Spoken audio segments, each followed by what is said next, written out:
Welcome back to Prospect Channels TV. My people, we don't come back again with another Ubonga update. This time around, we want to talk about all the trending things in Nigeria. Nnamdi Kanu, the leader of the indigenous people of Biafra, has been in detention for 4 years. So right now, the light has shined upon him. You understand?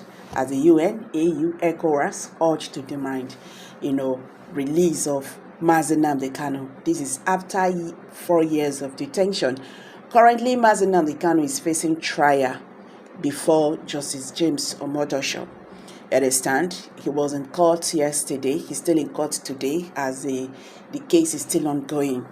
So the American military veterans of Igbo descent, AVID, has called for the release of Nnamdi Kanu. Don't also forget that this is not the first time they've been urging the Nigerian government to do the needful by releasing Nnamdi Kanu, and said how he will start healing the nation by Nnamdi Kanu's release. Then he talks, say, one step first. So they have called for the release of Nnamdi Kanu, the leader of the people of Biafra, indigenous people of Biafra, after spending 4 years in detention. So the group called on the United Nations, they called on African Union and the Economic Community of West African States, ECOWAS. They asked them, waiting una they wait for, why they silent? We not like them. Say made them demand the immediate or conditional release of the Biafra agitator Nnamdi Kanu from detention. Okay, guys, before we go on, I still want to shock you that the unbelievable is currently happening in court, as U.S. observers were present in court yesterday. Today, the storm in their numbers. The numbers was increased today because Nnamdi Kanu matter don't go global. You understand? So they were present yesterday. Today, their numbers increased. So we are still hearing that UN delegates, even Kenya, that is dragging the Nigerian government currently because of Nnamdi Kanu's abduction in their country. Their delegates were all present. So Nnamdi Kanu of the indigenous people of Biafra has been in detention for 4 years now. AVID particularly asked the United Kingdom government to act decisively in defense of Kanu, being its citizen whose fundamental rights have been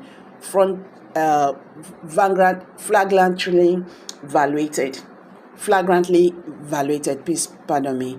In a statement issued on Thursday in Abuja, the American military veterans of Igbo descent, who were also present in the court, pleaded with the international media to hold the Nigerian government accountable for enabling ethnic cleansing while suppressing dissent. Apparently reacting to the continued killings in Benue State and some parts of the country, the group claimed that Kanu's continued detention is the green light for more massacres and pleaded that the world must not stay silent in the matter. The statement signed by AVID President Dr. Sylvester Onya is titled "Genocide is Slow Motion. Nigerians' continued detention of Nnamdi Kanu enables widespread atrocities." It's read in parts. The American veterans of Igbo descent, AVID, wishes to draw the urgent attention of the international community, the human rights organizations, and global democratic institutions to the ongoing atrocities occurring in Benue State and other indigenous regions of Nigeria. These massacres are part of a sustained ethnic cleansing campaign that has accelerated since the illegal abduction and detention of our leader, Nnamdi Kanu. Nnamdi Kanu, a British citizen and prominent voice of indigenous self-determination, was extrajudicially renditioned from Kenya in 2021 in clear violation of international law. He continued detention despite multiple court orders for his release. It's not a matter of legal oversight. It is part of border chilling plan to silence resistance against armed Fulani expansionism and enable the violent subjugation of indigenous communities. The latest mass killings in Benue State, as reported in the media, have exposed the course of silencing voices of truth. Nnamdi Kanu constantly warned of this impending horror, the planned domination of indigenous lands through state-sponsored terror disguised as herdsmen attacks. His prophetic warnings were ignored. Instead, he was labeled a terrorist, while the actual perpetrators of terror are embedded by the Nigerian state. The world must know. The world must now ask why he's a peaceful advocate of self-determination in prison, why Fulani militants roam free. Why is the Nigerian government more focused on crushing dissent than protecting lives? What role has the silence of international actors played in enabling the genocide by default?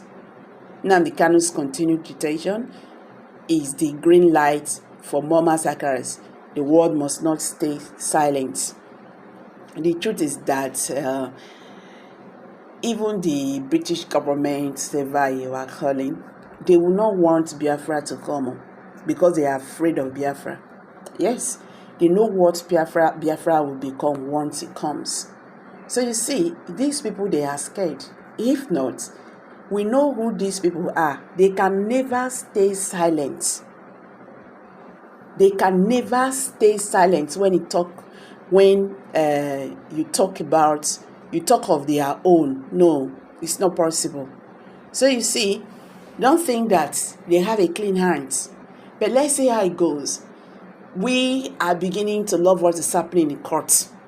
You understand? Today, more U.S. observers, were there in court, and UN delegates, they were also there.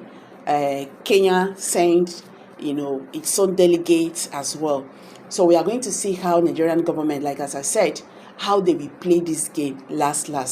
We are still saying freedom for Nnamdi Kanu. So I'm dropping it here. Please drop your comments below the comment section.